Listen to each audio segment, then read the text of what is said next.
Hi, my name is Rick Brimacombe, and on behalf of the Minneapolis Club, Upsize Minnesota, and my group, Club Entrepreneur, welcome to our Family Business Guide. This is co-hosted by Upsize and Club Entrepreneur. And if you didn't know, 50% of U.S. businesses are family-owned, and our focus today will be on the family businesses and the unique set of challenges that they face. We'll be providing a guide for helping owners of these companies thrive in what at times can be called tricky. At least that's what I hear anyway. And to help those companies with all aspects of owning and managing these family businesses, Upsize and Club E has assembled today's event. We're going to introduce to you a panel of experts who can serve as your trusted advisors. Upsize Minnesota is a how-to business magazine devoted to helping business owners build bigger and more profitable companies. For those of you who aren't a subscriber to Upsize, you can find it at upsizemag.com, M-A-G, upsizemag.com, and you can subscribe there. Wonderful magazine. Now that typhoon season might be behind us, who's a golfer in the audience? We got any golfers? Well, we got a couple anyway. It's kind of like getting Golf Digest as far as trying to improve your golf game. You get Upsize magazine, help you grow your business and be more profitable and do better. My firm, Club Entrepreneur and Brimacombe and Associates, we support folks like you by helping you refine strategies, assemble resources, and secure funding. And on the secure funding side, if anybody noted in the newspaper last week or so, St. Paul software company by the name of OppSource, O-P-P, Source, raised a little over $1 million. I help them with that. So I help folks like OppSource and some people in the audience grow their businesses and also become bigger and more profitable companies. In our efforts to provide actionable content, Upsize Minnesota and Club Entrepreneur offer you today's panel. And as such, I want to introduce you to our event sponsors. DS&B is a certified public accounting and business advisory firm. Frederickson & Byron is a general practice law firm. Highland Bank is a community bank. L. Harris Partners is a financial and strategic consulting firm. And Sunbelt Business Advisors is an M&A and business brokerage firm. So thank you very much to our sponsors. And with that, let me introduce you to our panelists. We'll start to my immediate left and work across the table alphabetically. Sean Boland is managing principal at DS&B, so Sean runs the local office. Peggy Demuse is a business broker at Sunbelt Business Advisors. Lisa Holter is an attorney and shareholder at Frederickson & Byron. Tom Siders is partner at L. Harris Partners, and Rick Wall is the CEO at Highland Bank. And what's fun for me, especially to do these events, is to be working with smart and creative people, but then also work with people who I do business with. And I can speak from firsthand experience that all the folks up here are very capable and competent. And so if you would like to talk to them afterwards, please do. So now that you've been introduced to all of them, let's hear from them as to how they fit into the discussion about family businesses. And panelists, why don't you share with us a little bit about your bio, your background. We'll spend a minute or two and just kind of work our way down the list. And Sean, since you have the last name that begins with B, you get to go first. Perfect. Everyone hear me all right? Sean Boland, DS&B. I'm the local president of we're about 45 CPAs. We're formerly from St. Paul, now we're in Minneapolis. We do a lot of proactive consulting with our accountant, with our clients and stuff like that. It's connected, proactive, and accessible. We get in front of our clients 3 or 4 times a year at least, just talking to clients about their succession planning or their highs and lows from that standpoint. The proactive piece, it's a lot of our people are in front of the clients and their team. Whether it's the attorney, whether it's the banker, whether it's whoever their trusted advisors are, you plan for those ups and downs for the family cycle. It's a lot of business cycle is like this. We want to be there for it. We not only do the accounting, tax returns, financial statements, valuations, estate planning, that kind of stuff, like other CPA firms. We do a little bit more hands-on with our client base. Great, thank you, Sean. Peggy, tell us a little bit about you. I'm Peggy Demuse. I'm with Sunbelt Business Brokers, and for those of you who aren't familiar with Sunbelt, we are the world's largest business brokerage. We have a team here in the Twin Cities of about 50 people. And what we do is we work with business owners who are looking to transition their business, and we also work with buyers who are looking to buy businesses. So I've been with Sunbelt for 6 years. Prior to that, I was a CPA, worked for Ecolab for a number of years, worked with Ernst & Young for a number of years, and also ran a large staffing company. So. Great. Thank you, Peggy. Lisa. I'm Lisa Holter. I'm a lawyer and shareholder at Frederickson and Byron.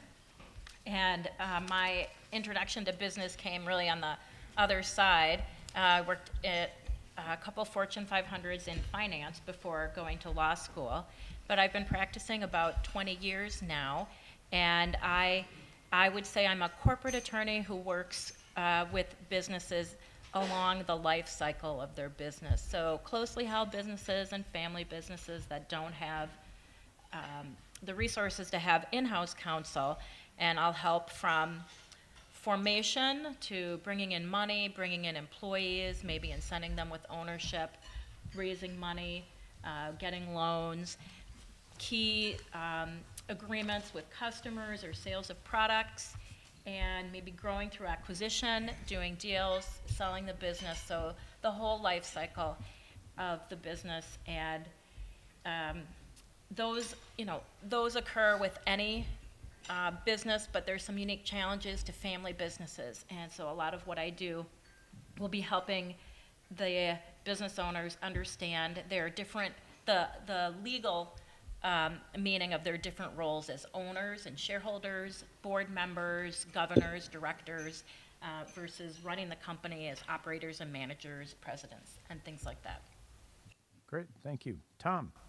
Tom Siders with L. Harris Partners. As you can clearly see, if you're not blind, I'm the most experienced panelist today.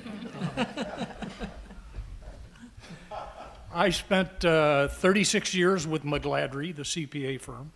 I retired and failed. And so 6 years ago, a couple of my partners and I decided to form our own consulting firm, going back to doing what we love best, which is working with closely held businesses and figuring out where is it they're going and how do they get there and how do they build value along the way. Family businesses really fascinate me. I think going all the way back to my first exposure, which was when the Beverly Hillbillies show came on. Multi-generational family business, and I've experienced the multi-generational family business issues throughout my career. It's challenging. It's fun to try and help keep families together and businesses hitting on all cylinders. And that's really what we do in our consulting practice, is help owners grow the value of their business and then find their way out to the promised land. Great. Thank you, Tom. Rick. Thank you, Rick. I'm Rick Wall. I'm the CEO of Highland Bank. Highland is a community bank in the Twin Cities with 5 offices. We're about $500 million in size. Our primary market is small businesses. We have a specialty in the SBA lending area. In fact, we are so good at it that the government has told us, don't come ask us if you can make an SBA loan. Just go ahead and do it. Tell us afterwards what you've done. So that's a market that we focus on significantly. A lot of those companies are also family-owned, so a significant portion of Highland Bank's book is family-owned businesses. I've been at Highland for a little over 22 years now. It's a family-owned business as well. I own it with my brother, sister, and my father. We're also in business together in other businesses as well, outside of the banking business, so I have a lot of personal experience in working with family businesses. And I just noticed that my brother and my father are in the room. So as a signal to all of you, when I go like this means my answer has been sanitized for ears that are in this room at this time. Well, and I'm not going to help you with that because Rick and I have a mutual friend who grew up with Rick, and so we actually met shortly after college. So Rick and I ran around a little bit together and had a lot of fun together. However, those stories will not be shared today. So anyway, so it's been a pleasure to know Rick and his family for a number of years, so thank you for your ongoing support, and thanks for being on the panel today, Rick.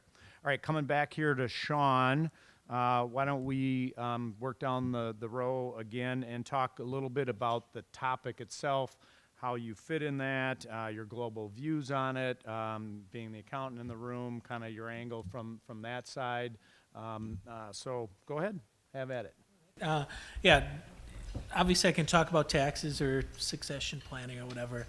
I'm going to give you an example of how we fit in. You know, we got a new client a couple of years ago, but maybe 4 years ago now, and the dad always said it was worth $1 million, and so that's what the kids. All right, it's worth $1 million.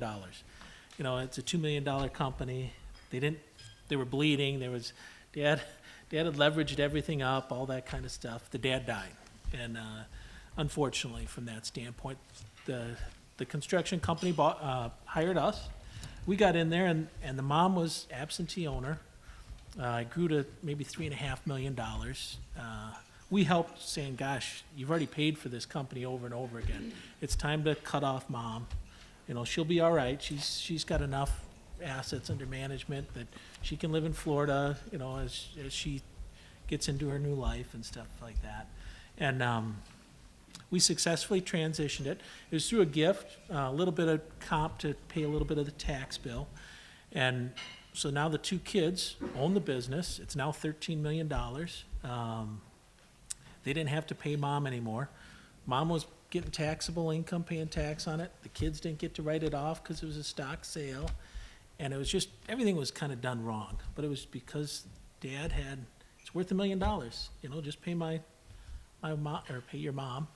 You know, and we got in there and just said, that's not right. You know, it's just, you got to go in there and kind of tell them, you know, and ease into it. It's not a confrontation battle or anything like that. But it's worth $13 million. Now we're having the conversation that, gosh, you got the alpha male here running the business, you know, and he's only getting paid the same amount as his brother who, you know, he wants to be in a rock band. And it's just a little bit different from that standpoint. And so you have that conversation and you've had it along.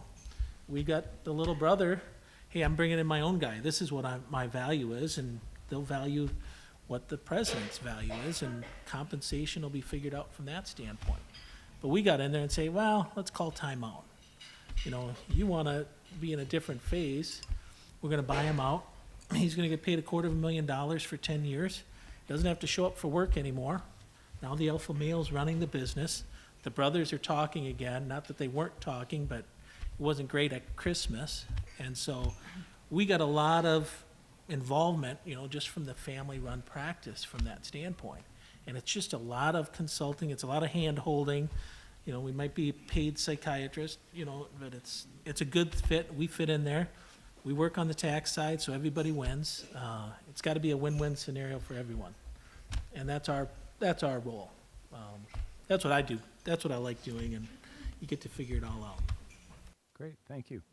So, yeah, Peggy, share a couple minutes about how you fit into the topic and your perspectives on the family business scene. Great. So our role, again, is really to help businesses transition. So most of the time when we're called in, it's because a family business has decided that it really is not going to go to the next level. The siblings either don't want it or don't have the money for it. So what we do is we work with the business owners and have them understand all of their options. Maybe the best option is to transfer it to one of the children, not all of the children. Maybe the best option is to sell it to, you know, a third party instead. But there's so many factors that go into it, including what are the family dynamics. I've certainly had sellers say, my son works in the business, he's worked in the business with me for 20 years, and while I could sell it to him, I really don't want him to have that same load on his shoulders that I've carried for the last 20 years. So those can be a little difficult conversations, but at the end of the day, that was the right move for them and their family. And so really understanding what's going to be the right move is certainly important. We also often run into situations where the parents are getting ready to retire, the business has been built up, and they haven't taken a lot out of it. So really the business is their nest egg. And in those situations, oftentimes they say, hey, I really would love my son to run this business, but I don't think he's got the ambition and drive to really do it. Or, you know, my daughter, I want her to be in this business, but as we talk through things, there's no way for her to be able to give them the cash that they need to actually fund their retirement in the next stage of their life. And then we can work with them with, maybe we find a way to bring in another party into the equation, still keep that son or daughter involved in the business, and maybe still have them maintain some equity ownership. But at the end of the day, they still achieve getting some cash out so that they can retire and move on to the next phase of their life like they want to. So there's a lot of different situations that we deal with. Every single situation's different. And it's just really a matter of sitting down and understanding the goals, and then how can we best structure something to help them achieve those. Great, thank you. Lisa, a couple minutes from you as to how you fit into this conversation and your views on the topic. Yeah. Well, I like the idea of a story, and kind of using a story to give an example of how I might assist family business owners, particularly in a transition. And it's a little different twist than the other examples. Sometimes the family, the business, you've got more than one person in the business who is involved in kind of that next generation, but they don't see eye to eye. But both have, or more than one, are vested, involved, good skill sets, an eye for business. And so I've worked with some families that have done a split up of their business. And it's difficult, as you've talked about, for them to get to the point of realizing we actually can't keep working together. And that's a hard decision to make. But once they come to that decision, then there's ways to help them move forward from that. And one would be a tax-free transaction where you'd split the business up, and if you follow the right rules under the revenue code, the parties aren't going to be taxed on it at that time, which is important because if they're both continuing to run the business and nobody's coming in to buy it, there's no source of cash to pay a tax bill. So you start with the business, and this works great if there are multiple product lines, service lines, different customer bases. You have to, really get involved with the clients to think about where that split can occur, and you take all the assets from business A and drop it down to a new company, and all from business B to a new company, and then you've got some left. And there's some difficult conversations about how do we, those are assets that both businesses need. Maybe that's a location, leased or owned space, overhead, administrative personnel, and usually you'll have a transition period and an agreement for a period of time about how those are going to be shared and who they eventually end up with. But that can be a really successful way of structuring a transaction for a family-owned business where you have people who want to be involved, want to stay in the business, very experienced and good, but because of most likely family relationships that are unique to a family-owned business, don't want to be in business together. Great, thank you. Tom? Yeah, we found a statistic one day that there will be a U.S. business owner turn 65 every 59 seconds for the next 17 years. And 90% of them haven't even thought about how they're going to get out of their business. So that's what we do, which is attempt to help them start putting together a plan with an end in mind. And many of them say, well, I'm only 58 years old, I shouldn't have to worry about that for several more years. And we always tell them, no, you don't. In fact, if you want to start the plan and really start to get the business ready for sale, start 2 years before you're ready to leave. So if you can predict with accuracy 2 years before you die, become disabled, get a divorce, get in a dispute with your business partner, the economy turns down or you lose your biggest customer, come see us then and we'll start working on it 2 years ahead of time. So the problem is these business owners don't have a plan, or they think they do, but they haven't checked with anybody else. Like, well, my son will take over the business. I don't know how many times we've talked to the son who said, I don't want anything to do with this place in terms of ownership, you know?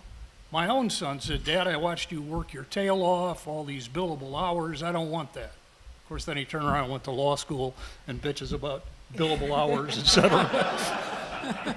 But at least it's doing law instead of accounting. So our firm's primary purpose is to try to get a hold of that business owner and start them thinking about what are my options and when will I leave? When do I want to leave? But then having something in place. What happens if I don't live that long or the business doesn't survive that long? So that's what we do between then and when they actually do leave. We help them operationally try and improve the value of the business so that the pie is bigger when they are ready to leave. Great, thank you. Rick? Let me share a little bit about my journey in a family business. Tom looked at me when he said the son doesn't want to take it over. That wasn't related to my situation. Yeah, but Mom always liked you best. That is true. I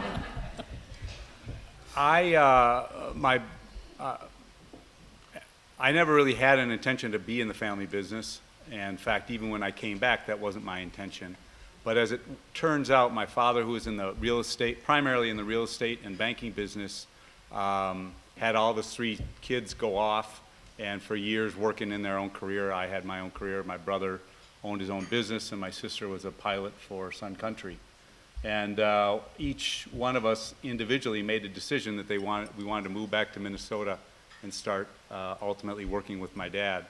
And so after a short period of this, I'm fortunate my father had the wisdom to realize that something was evolving here and he ought to look at it for what it was, which is you now have children that are involved in your business and you ought to consider what this means. So we went down a road of, we hired a consultant, Mary Corman, she was with McGladrey at that point, to help us do some internal perspective, or to do some skills assessment and some work on determining what we wanted to do in our lives, not only as children, children meaning the second generation, and my parents.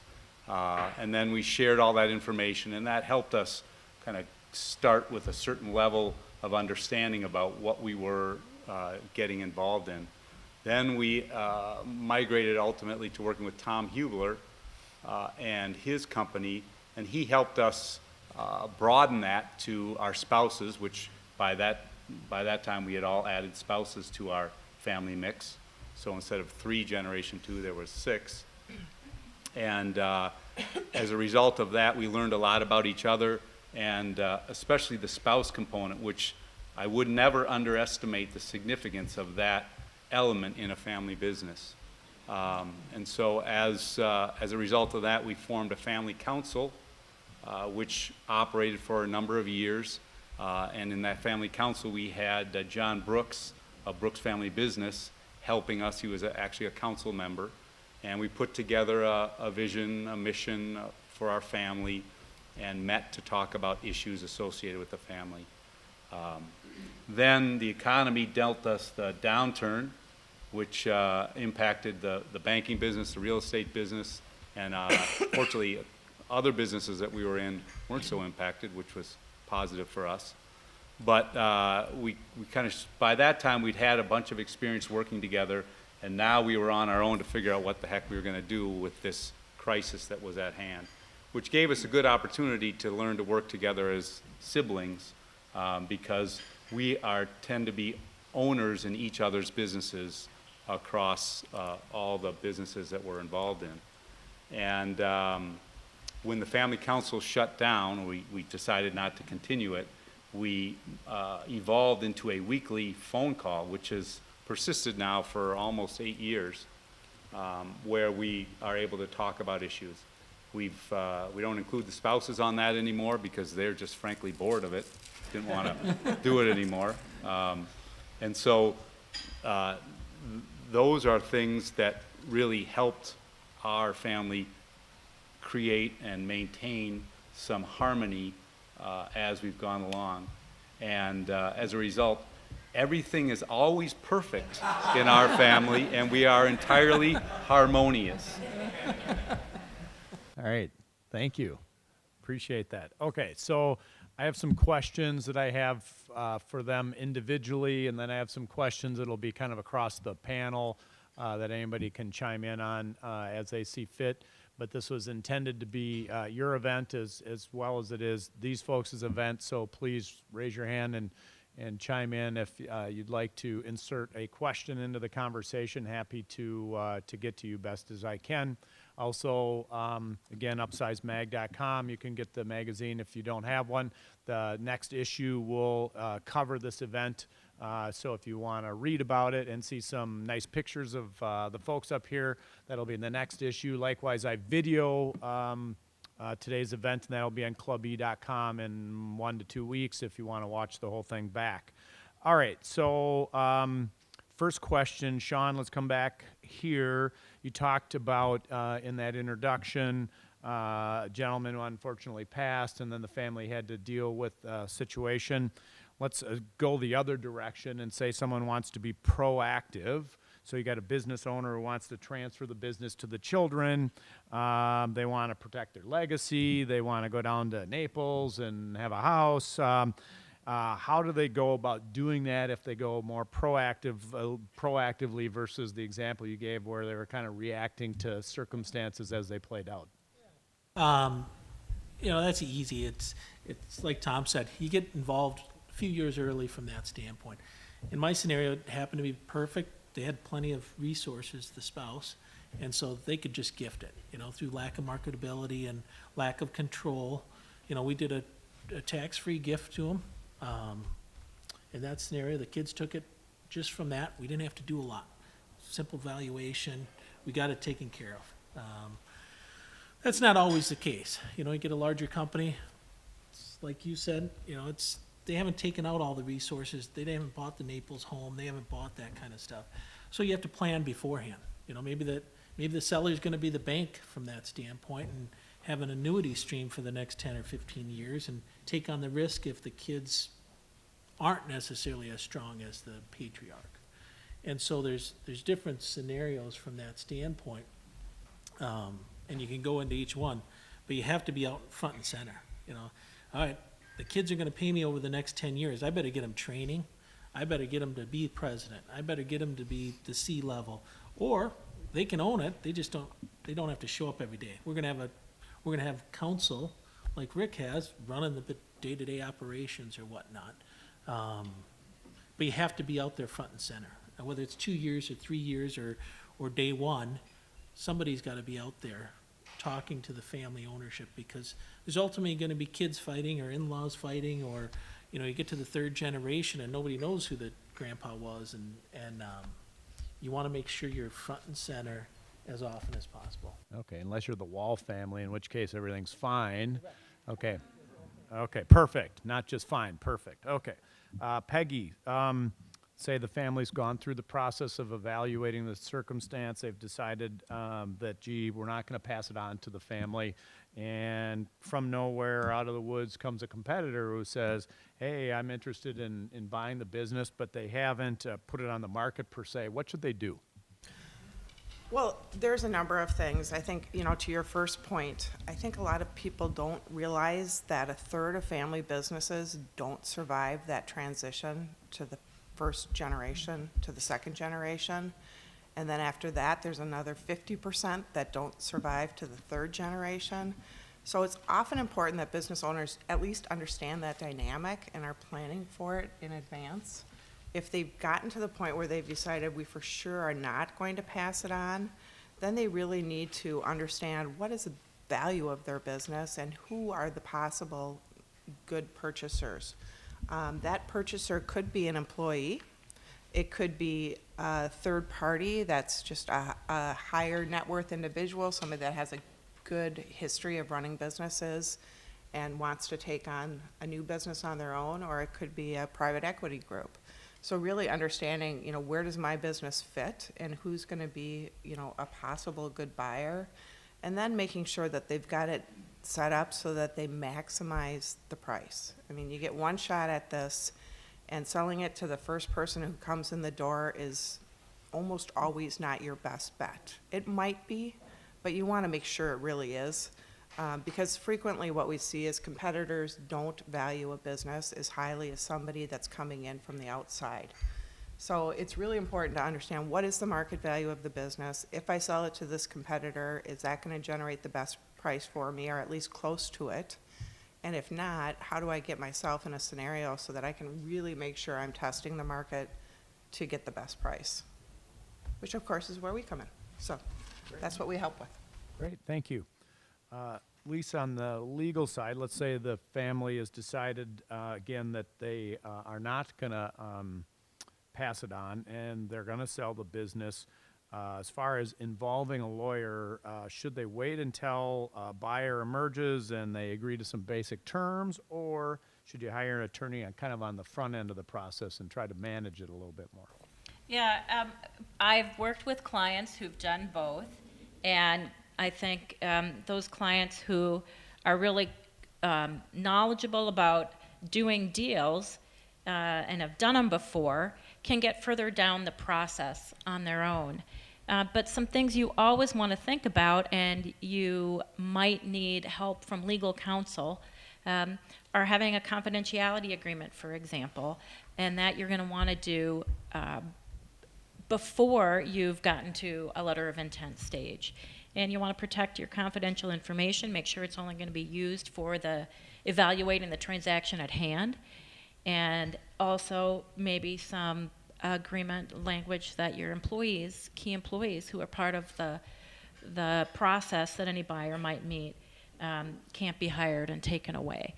You also want to think about some legal housekeeping, and these are simple things, but frequently overlooked, and you wouldn't sell your car without washing it first. So, you want to get things in order.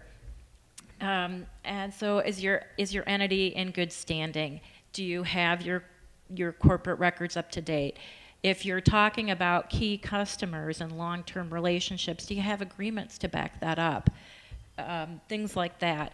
And having that housekeeping done gives the impression that your business is well run, well taken care of, paid attention to, and it conveys more than just what's in those documents. And finally, a really good example or a key issue is the tax consequences of the deal. There's really two ways you're going to sell a company. You're going to sell stock in the company or ownership interests. Maybe it's an LLC and you call them membership interests. Or you're going to sell assets. And there's extremely different tax consequences for those and a different type of agreement for those as well. A buyer is going to want to buy assets and then book the value up to fair market value and depreciate that higher value. The seller is going to want to sell stock and recognize one level of gain on the sale. A sale of assets could well have two levels of tax. The company sells assets, recognizes gain on that sale, and pays tax in many circumstances. Then the owners who might want those funds make a distribution, and that is taxable. So net, you come with less in an asset sale unless you've got an entity that is an S corp or another flow-through entity. And so a good example, I worked with a daughter who was representing her dad. He'd run his own business. It was a hot dog restaurant business, Coney Island hot dogs, and he got ill. And so suddenly she was stepping in. It was a major source of his retirement income, and she'd never done a sale before. She found somebody who was interested in buying it and worked through the purchase price, which for most of us, common sense tells us that's the key thing. So she thought she really had the terms of the deal and came to me to draft an agreement with her. And I said, well, are you selling the stock or are you selling the assets? And she didn't know. And the letter of intent didn't actually answer the question. It said we're going to sell the business. And sometimes sometimes it'll say we're going to sell the business, and then it'll say the buyer's going to buy the assets free and clear. And so a buyer might say, well, that means we're buying assets, but if they haven't talked about it, the seller might be thinking they're selling stock. And so it's really important to have that meeting of the minds early on when you're agreeing on the purchase price, because it's going to have significant tax ramifications. So the earlier you talk to your advisors, the better you're going to be, and use your advisors well and say, I'm not familiar with the process. I'd like to meet. Could we meet off the clock and have you just tell me what the process is about, how you would help me if I were to engage you to help me in a sale? And you could probably do that with any of your key advisors and get some free advice and save yourself some heartache later on down the road. In this situation, I worked with the business owner. We realized that key issue. We got her accountant involved. They ran some rough numbers, figured definitely wanted to sell the stock. It was not a flow-through entity. And she went back at an early stage after having signed a letter of intent, but with guidance from her advisors, renegotiated the purchase price down a bit for a stock sale, which was still a win-win because she was going to net more money for her dad with that structure of the transaction. Great. Thank you very much. Thanks. Tom, you always have some good stories given the wisdom and years of experience you have. So tell us a few stories, some real-life examples of some unique family business issues and how they were resolved or not so much. Yeah, and the operative word here is family business. That's what makes them unique. So if you picture two circles, you got your family circle and you got your business circle. And as you probably have figured out since you hired consultants from the outside, the closer those circles get pushed together, the more family issues impact business performance and the more the business impacts family relationships. So just a couple of examples. And there's some smart people on this panel, and somebody mentioned in-laws. Two brothers started a manufacturing company. They both got married. The wives hated each other. Literally couldn't be in the same room together. So what happens? Eventually, business gets split in two. The two brothers are now competitors, because one of the wives was intimately involved in the business and the other wanted nothing to do with it, but that was creating these jealousy issues of why does she get to be in the business and I don't. So they split the business. Now the good news is eventually one of the brothers wanted to sell long before the other. So he just went ahead and sold his business, and the other brother flourished because they sold to a private equity company, and the private equity company didn't have near the investment emotionally in the business itself. Another one where family issues screwed things up. Family business, manufacturer, Midwest. Dad decides, based on his generational preferences, that the son should be the successor president. The son preferred to drive the forklift truck. He wasn't equipped to run the business. And he said, my daughter can be the accountant, which she was not, but when we got involved, figured out she could run my business, your business, anybody's business.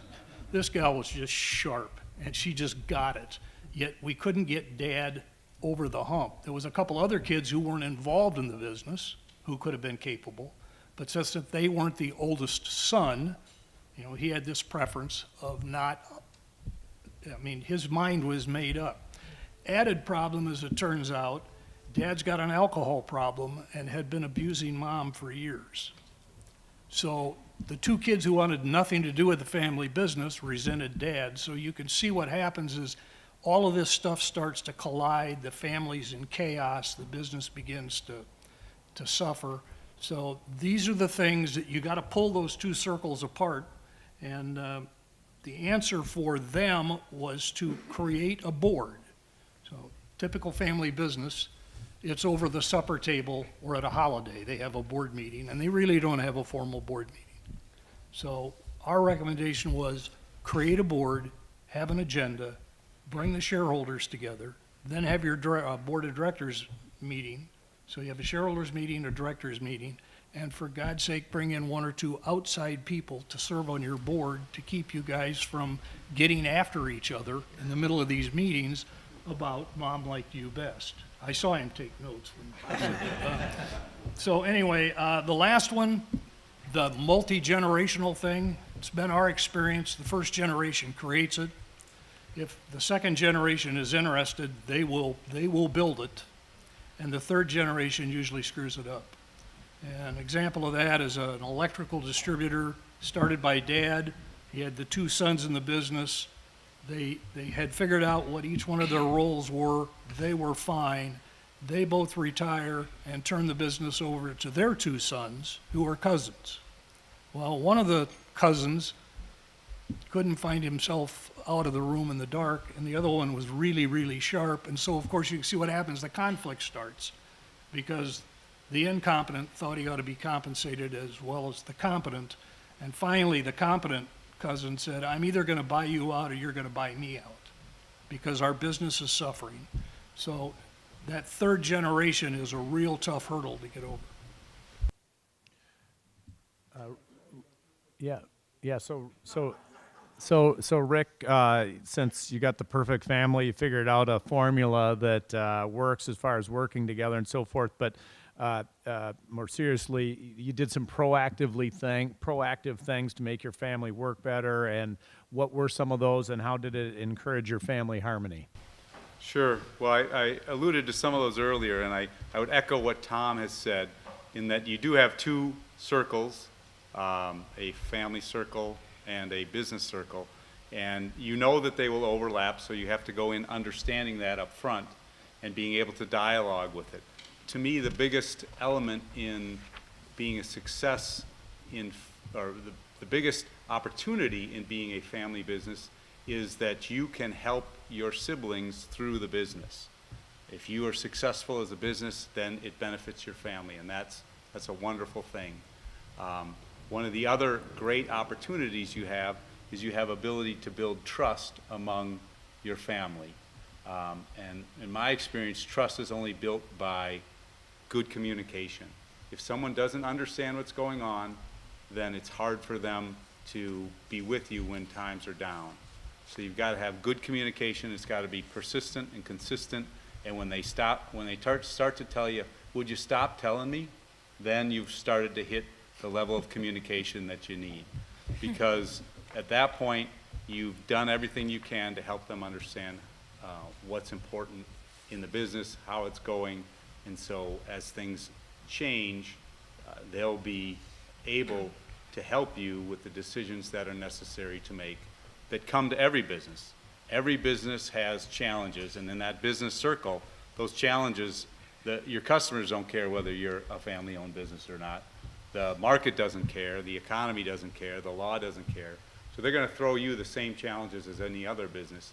You've got that additional challenge of the family structure you've got to deal with, but I think in the end that can be a benefit, because if you're in a family business, it's easy to say, I'm going to work at this or I'm going to die trying, because you know who you're working for. It's not somebody in Wall Street or some PE guy. Not that those are bad people, but it's people that you really care about. And so for me, that's significant. And as I said before, relative to the family harmony question, we did hire a lot of different professional advisors along the way and use them. And that isn't a solution that is guaranteed, but what it does do is it really gives you a foundation to be able to address problems once they arise. Because whether you're family business or not, those businesses challenges will be there. You're going to have them, so you got to have a good foundation from which to work on those challenges. Great, thank you. Any questions out there from anyone? All right, not yet. Okay. Oh, right here. Sorry, looking high, right there in front. Sorry, Keith.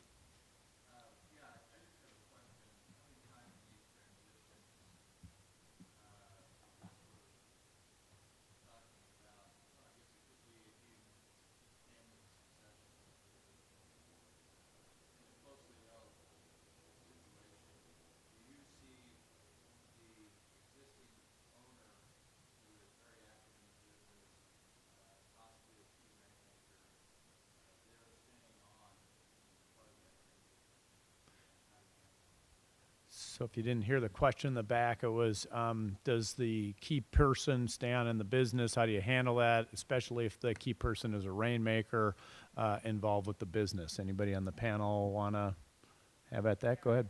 I can address that. We would really advise, if that key person is the rainmaker, that they get out of that rainmaking role prior to selling the business. It's always better if there's one or two people that are really driving the revenue of the company. Now, assuming that hasn't been done in advance, then yes, generally that person would stay on and transition the business. I've seen transitions be, as short as, a few weeks to as long as a year. Most times it's within a year, you should be able to transition those relationships and those accounts onto the new owner. Great, thank you. Anybody else? In our experience, the value of the business is not very valuable if the founder, the key majority owner, is the rainmaker and everything else. Who would you want to go buy a business where within 30 days somebody's going to walk out that has all the customer contact, all the vendor contact, and makes every decision, and everyone else just sort of has the deer in the headlights look? That there's no value there. So that's why we always like to get involved ahead of time to help that business owner basically work himself out of relevance. Build a management team so you have something to sell later. In the case of a family business, it's much more likely that the owner who's departing will be actively involved, at least somewhat, in the business for a longer period of time, and that's because he hasn't paid the kids enough to afford to buy him out.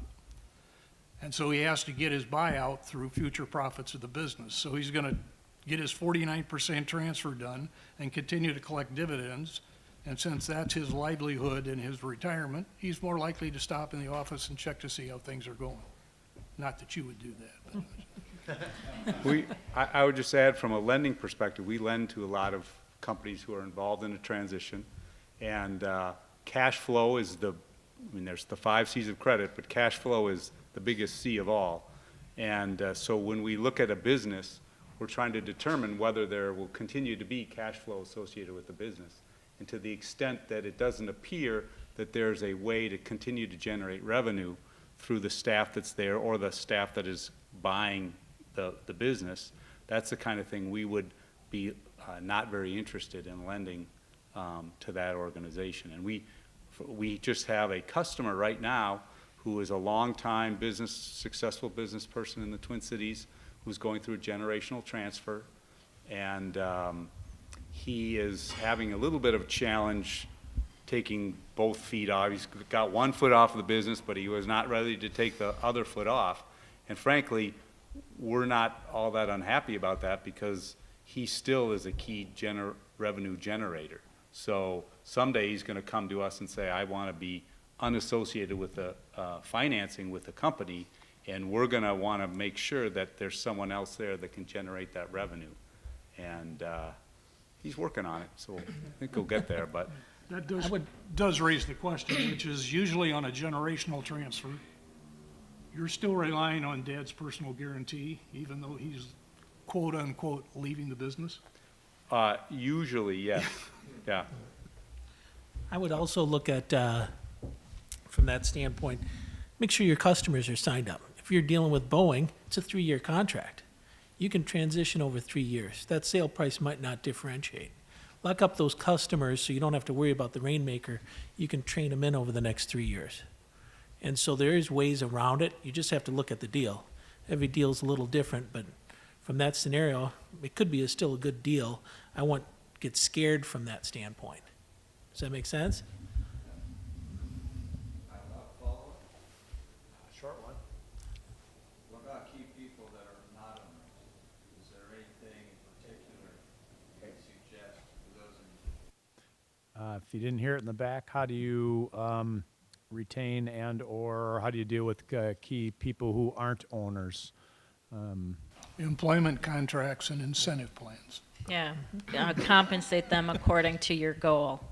So, and some of that is likely compensation that's contingent upon the company's performance, overall, and then a portion based on individual metrics and goals set for them individually.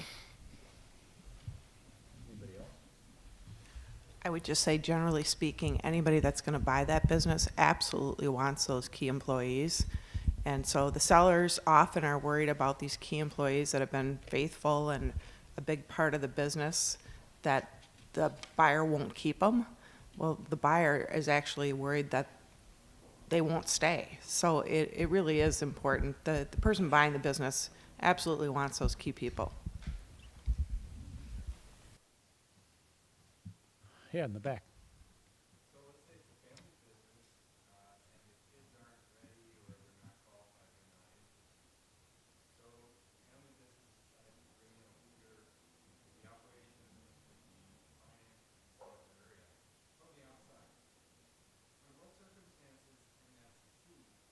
And under what circumstances does that fail? I have an example of one that succeeded. Founder was ill, son was 29, not ready to run the business. He brought in somebody to run the business and mentor. And he said, I've already tried to teach my son everything I know and he's not listening. So he said, why don't you come in and see if you can turn the kid into the CEO? And he gave him a 10-year contract with a big buyout bonus that dropped each year over the 10 years, so that if it gave the CEO coming in the assurance that he was going to get taken care of if Dad decided he wanted to end the relationship early. So the guy stayed for 10 years. After he retired, he stayed on the board. The son is now running the business. Dad has since passed away. But it's having that incentive plan to keep that hired gun on staff and keeping the business going. Yeah, bringing in the C levels works very well from that standpoint. Usually the son wants his paycheck. Well, that's in dividends. That's distributions and stuff. He'll get a bigger paycheck by having the right person on the right seat in the bus. And so from that standpoint, it normally works better unless there's an ego at the table, where there's friction and stuff like that. And so, yeah, we have a perfect scenario where you bring in the C levels and they run the business and the kids do what they do best. And whether it's sales, whether it's accounting, or whether it's not showing up, they like that check every month. And so having more revenue, having more growth, more net income, it's a win-win for everybody. So we've danced around a little bit this compensation issue. So typical family business, how do you determine fair compensation for the family members, especially when you have some in the business and some not in the business, and the ones who are in different roles? So why don't we just stay for a moment on the compensation side? Anybody want to chime in on that? Pay them like they're not a member of the family. That, once again, separates family and business. So, Yep. And if they're not employed by the business, they shouldn't be getting compensation. The business might make enough money to make distributions to the owners, and those go to owners typically based on percentage of ownership, and the decision to make those distributions is made by the board or as a group. But if somebody's not working there, they shouldn't be drawing compensation. And that is treating your other employees fairly too. And so it goes to the overall value of your business, because you're going to be retaining other individuals who are not family members. Yeah, so you can still pay your kids. That's not an issue. It's just not called compensation. So bring in somebody from the outside, whether it's Robert Half.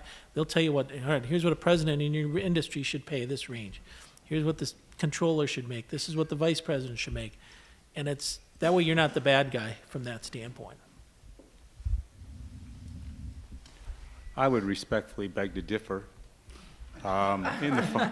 In my case, I should have a raise, I think.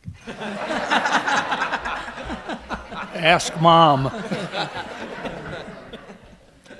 No, I agree with that. In our practices, we fortunately, banking has great benchmarking information, since all of our financial data is public, and there's a lot of cooperation within the industry about compensation.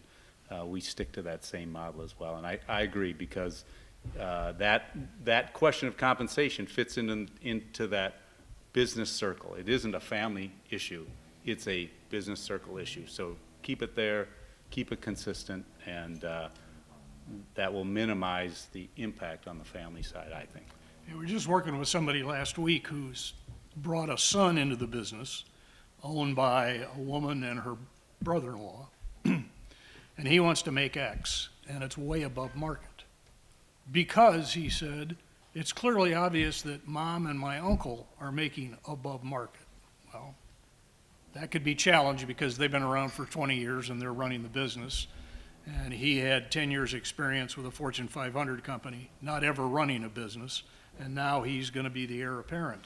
And so we just went out online and just found a survey that said, what does the 2-year experience CEO of in this industry with this size business make in the Minneapolis market? And just provided it to the company, and they said, this is what we're going to pay. We'll put an incentive plan in so that you can earn more if you do a really good job. But the rest of your compensation, as you deem it to be, will be through dividend distributions from our S corporation. Because that's the only way we can do it, because if we don't do it that way, and you get this great big paycheck, and the first generation dies, your siblings and cousins are all going to be looking at you saying, why in the world are we paying this guy so much money when we could go to the market and hire a replacement for $100,000 less? So keeping it business-like is the best approach in our opinion. Great, thank you. So we've touched on a number of different things that happen that get in the way of families working together in your various practices and the different lenses you all look through. Is there a kind of a common mistake or a common theme that you see that comes up over and over again with the businesses that have these circles overlapping with one another, these family businesses? Common mistake, common thread of things that go bad. The biggest mistake is the circle overlap itself. And what happens is, I think she mentioned, business hygiene doesn't get done. You don't have current, relevant buy-sell agreements. You don't have a lot of the legal things covered that you would if you were not related to each other. In effect, it becomes too much trust and too much Thanksgiving dinner table talk as far as the foundation of the business in the event of a disruption, which is typically death or disability or divorce. And I've seen situations where second generation divorces, spouse claims something, and there's just no documentation on what the value of the business is, or so. And I would add too, I think you really benefit all generations if you are a business owner and you are planning your business transition in advance. That can really help everyone understand what's going on. I've had a bank client that I've had to sit with on a couple of different occasions to try to encourage him to talk to his family. He had 4 children, 3 of which worked in the business, 1 was not, and they just had no idea what was going on. And the company was growing, it was a successful business, but it was hard to understand the impact of the financials as the oldest generation kept all the stock and kept getting less and less well. And he wouldn't say a word to his kids about anything. And in the end, he did a little bit of planning, but he could have made the transition a lot better if he had started earlier, planned for it, and communicated with his siblings. In the end, I think they're all still amenable. I mean, they're all still friendly with each other, but there was certainly some hard issues that they had to deal with without his guidance, and it could have been a lot better if he had planned. Yeah, the education piece, making sure all the people are on the right seat is an important deal. The compensation is important. Family businesses are great. There's a lot of team building. Everyone kind of knows everyone's role and stuff like that, as long as the egos are checked. And so the education and communication piece is great. it can happen at the family table or whatnot from that standpoint. That's how it's been doing for the last 50 years, last 100 years. It's not a bad thing. It just, you do need to educate the next generation or the people that are going to take over, you know, whether it's compensation, whether it's how to run a business, whether it's how to do X, Y, or Z. Here's the professionals around you that you're going to deal with on a quarterly, you know, meeting or a weekly meeting or however often, if it's a phone call every week. This is the group. Everyone's going to know their role as soon as you start communicating. I think the other thing, I mean, obviously education is important and communication is important, but I think sometimes people forget to ask and ask those family members, what are their goals? What are they looking for, you know, in the short term and in the long term, and making sure that you're really asking and understanding what the individual's goals are, because it might come down to the son or daughter doesn't want anything to do with the company once mom or dad are gone. So making sure you understand what each individual goals are is important. And Tom made mention of a buy-sell agreement, and a buy-sell agreement can really be your friend. They sound intimidating. It's off-putting, I think, for people to put them in place. That's where having an advisor advising you on it can take a little bit of the sting out of it, for the advisor to say, this is really what you should do, as opposed to one person saying to their siblings or cousins, we should have this. But it is going to help you in a situation to avoid the emotional aspect of dealing with buying somebody out or trying to get somebody to agree to sell when there's disruption like a death or divorce, because you'll have agreed in advance what the triggers are to be bought out, whether the shares can be passed on to the next generation, a method for valuing. Maybe you don't know what your business is worth, but you can agree, we will go get an appraisal. We'll use fair market value. We'll include minority discounts for lack of marketability, or we won't, and you'll get advised on what those mean. And you'll have those parameters in place so that when that disruption event happens, that transition is smoother, and the emotions don't come into play. Great, thank you. I have a question over here. My question would be from the standpoint of if you are approached by a buyer, and it seems like after going through a bunch of back and forth, and they're very serious about it, it seems like a reasonably fair offer. I'd like to analyze insight on whether you're better off just buying them into the good, but still taking and go out into the market and try to sell them at that point. And in your experience, are you typically going to better than say, if the deal came fair, do the deal, or better to go out and try to market? So if we didn't hear it on that side of the room, the question was, under the scenario we talked about earlier, company gets approached by a buyer, they go through some discussions, serious buyer, price seems reasonable, but now you're faced with this decision to take that first one that showed up, or do you go out to market, or what exactly do you do? And why don't we start with Peggy, and then we'll let other folks chime in on that. Yeah, it's a great question, and actually we recently did a transaction for a very large food distribution company that had been approached by the big dog in the business.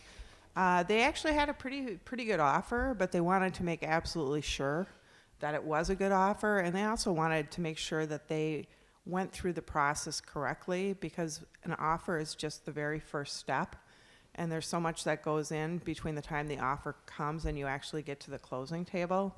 So they did bring us on in that case, and we did go out to market. We did get a couple other offers that were also very strong, but at the end of the day, they did decide to sell to the first one, and then use us to help get the deal done. That's not always the best option, frankly. I mean, there could be external reasons that you're saying, I want to get this done, and I want to get it done really quickly because I'm ill or some other personal matter. And in that case, you know, maybe that is a good offer to go with, but you should still double check. Make sure that the price is right, and make sure that you have guidance in getting the transaction closed. And obviously, make sure that they've signed confidentiality agreements. So, Yeah, you're almost always going to maximize value by doing a market check and getting multiple bidders. But there are advantages to, and that's sort of emotional. What's your goal? Is it to get the last dollar on the table or not? I had one other thought as Peggy was talking, and but yeah. Your buy-sell agreement probably says it every year. You get it signed, here's the valuation from that standpoint. You kind of know that range, from that standpoint. Maybe it's a low ball, maybe it's not, maybe you like the guy. There's a lot of other scenarios that could work for. But your buy-sell agreement kind of calls for a valuation every year, so you know what you have to pay out your partner. If you don't have the valuation, go get one. It's a cheap alternative to, just picking the first guy. And that question is more proof why you better start now thinking about how you get out, instead of waiting for an event like, oh my God, I just got approached by a buyer. You got a plan for what you're gonna do if you get approached by a buyer? What'll happen, of course, is you start having cash registers ringing in your mind, and you get in love with this company that wants to buy your business, and you have a tendency to lose your sense of reality. That's why you need to get a hold of your advisors right away and help them walk you through this. Your accountant, your lawyer, somebody like us who can help you see, is this really a good offer, and are you really ready to leave the business? Unless you're a serial entrepreneur and you've got another business you want to go start, what are you going to do with your life if you're 52 years old and have no hobbies? So, once again, need a plan. The thing I would suggest is you call Rick Brimacombe. He can help you figure that question out. All right. Other questions? Got there in the back in the green, yep.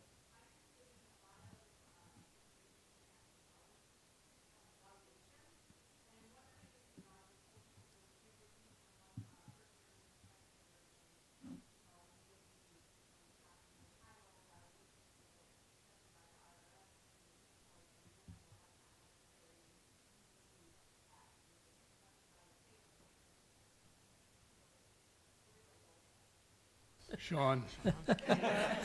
There's a lot more to that scenario, I'm guessing. The state of Minnesota is just right around $2 million for gift. IRS is $5 million per spouse. I'd worry if the number's higher than either of those, because it would be a taxable event from that standpoint. And then talk to your CPA at whether it's a high level or whether it's somebody that can just rubber stamp it. If it's below it and the kids are fine, great. Sign it, move on. You can call it a gift later and redo a gift tax return or whatnot. If it's higher than that, now you got to put the pros and cons. All right, my parents might have to pay 65 cents on the dollar because it's more than 10% or $10 million. Okay. You might want something a little bit concrete. Might be a C to an S corporation election. There's a lot of moving parts. I probably need more information to give you a better answer than that. So there's like 3 levels of valuations, and the top level, of course, is the most expensive, and in my experience is rarely used except in the event of some sort of taxable transfer, $25 million gift or whatever, or a gigantic gift to a charity of privately held stock. But the lower levels work fine for buy-sell agreements, for most of the transactions. And quite frankly, if the children are old enough and there's this presumed arm's length transaction where everybody agrees what the business is worth, then a low-level valuation to just confirm that works pretty well. Have the attorney document it too, so the kids aren't squabbling 5 years from now. Peggy or Lisa, anything on the valuation question?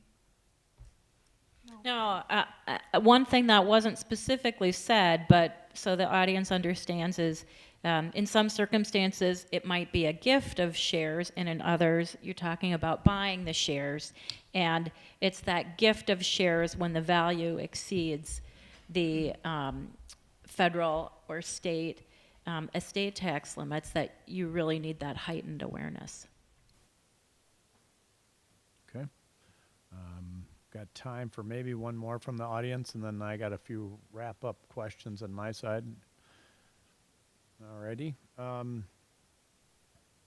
So we talked earlier about matching up compensation and what the role they do. We also talked about how so few companies end up getting passed on. What are some of the obstacles or threats that get in the way of those businesses being passed on, and why don't more family businesses transfer to the next generations? I think there's a lot of psychology that goes along with it. You've got an entrepreneur who founded a business. That's typically how it starts. And they're used to wearing all the hats. They're the owner, they make all the key decisions, and they implement everything.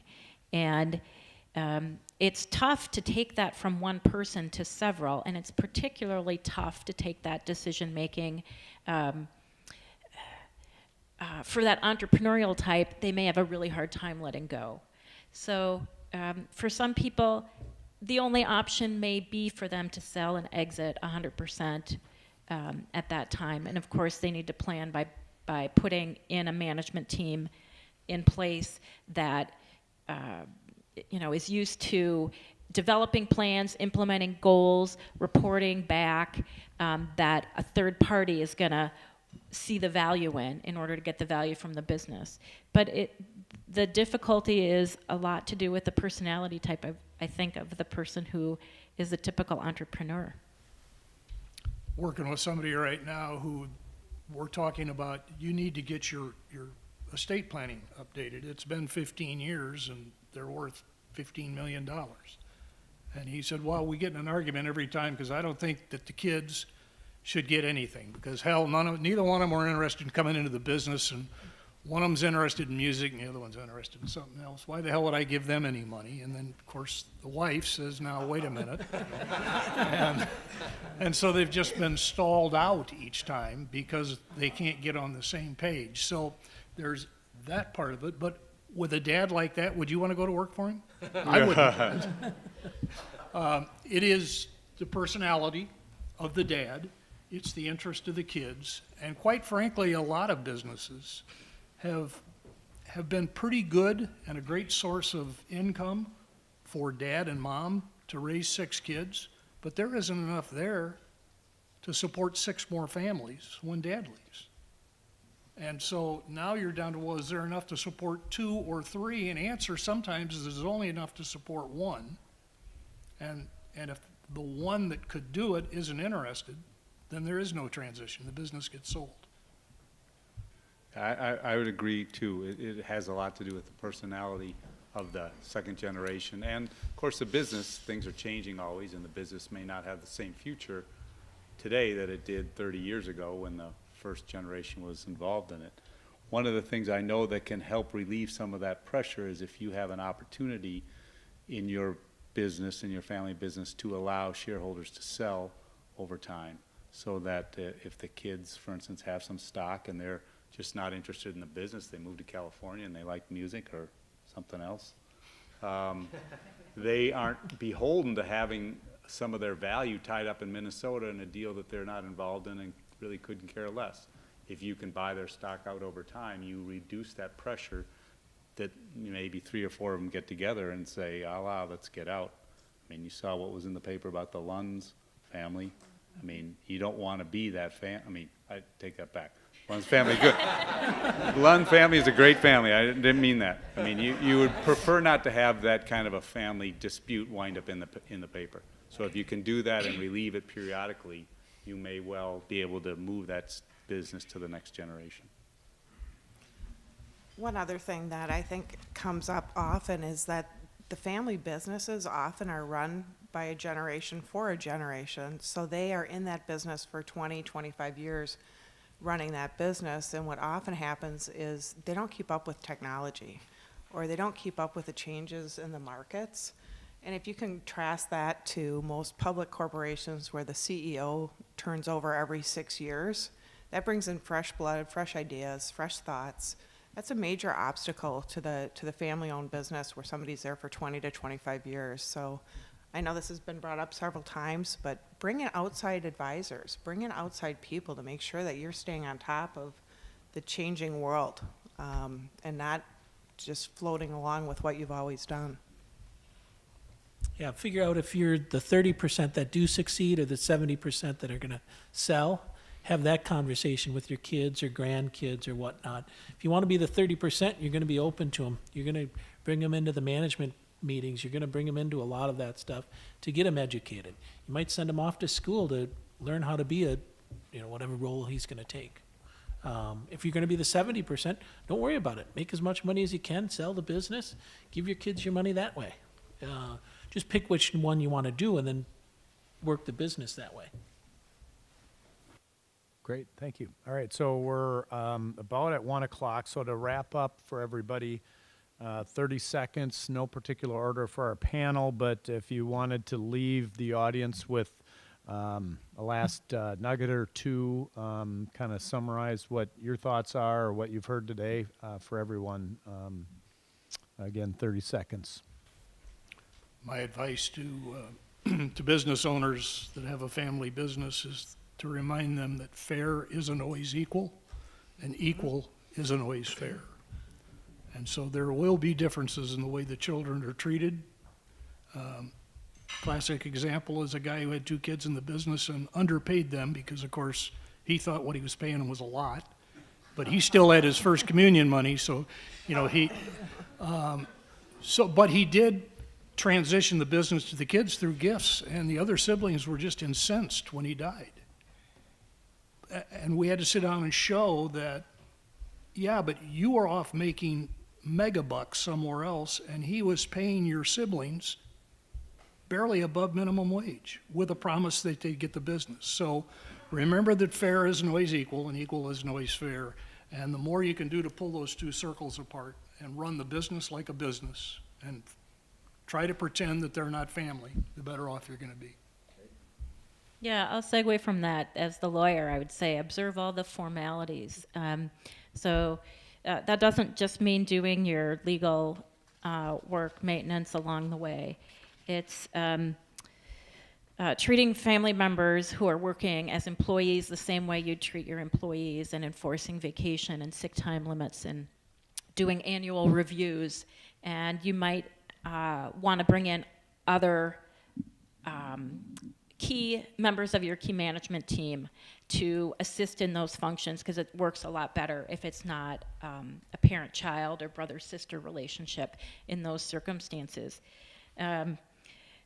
But you also want to think about, am I an owner, am I on the board, am I in management, and thinking about those formalities, I think, treating them in different ways and treating your business separate from your family. Great, thank you. Go ahead. I would, a lot of this has already been said, so bring in outside advisors. Don't be afraid to have other people kind of take a look under your books, take a look at your organization, take a look at your kids. Are they in the right jobs? Are they not in the right jobs? Just bring in outside resources and then plan in advance for what you're going to do. You don't want to have this urgent issue come up where all of a sudden you're forced to do something quickly and it's not the right thing. So everybody should be thinking about their exit, whether they've been in business for 5 years or 25 years. You should be planning for that. Got the bookends here. Yeah, you stole the thunder. I would say get your advisors in, whoever your trusted counsel is, whether it's weekly, whether it's monthly, whatever it is, and have your kids part of it. Be part of that 30%. You'll get a better return on investment. Your family will probably be just as happy as you're down in Florida or Arizona or whatever, or as the Wall family is sitting here watching us. So you'll enjoy it. Yeah, I'd echo what I heard from the panel. Communication is important. Make certain you're very good at that.